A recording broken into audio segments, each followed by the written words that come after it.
It is a pleasure to be here, and I thank you all for hearing this issue today. I am John Ogletree, pastor of First Metropolitan Church in Houston. Of course, Houston is a leading area where these CSOs operate, and I am here wholeheartedly to request that you would, as was said earlier, look at this as a moral, not just a legal issue, and to close the loophole on these CSOs.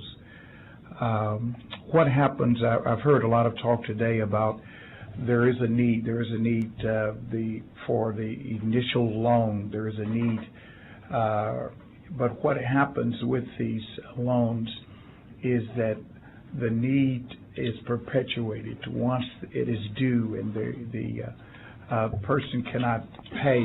Then there is a new need. There's a new emergency, and then that emergency keeps extending and keeps extending, and so it will only be solved with regulation.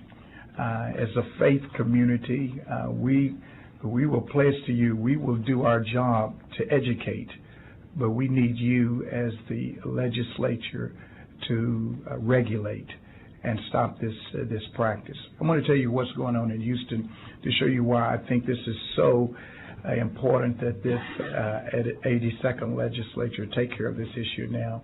In my area, I'm in the suburbs, and more as the demographics, as the population shifts to the suburbs, we're getting more of the African American, Hispanics, low to moderate income people. Now these CSOs are just growing by leaps and bounds.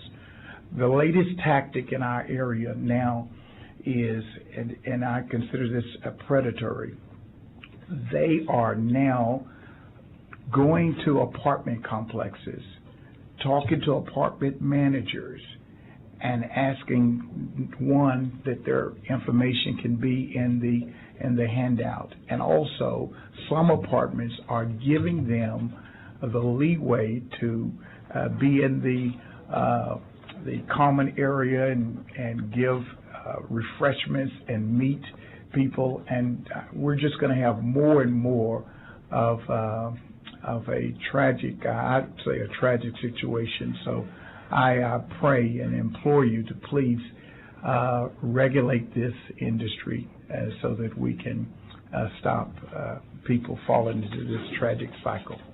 Thank you. Thank you very much. Questions, members? Yes, sir, Representative Orr. I just want you to know we're listening. I appreciate all the pastors coming forward and being part of this process. Appreciate it. And Thank you. We're taking notes. Thank you. Thank you.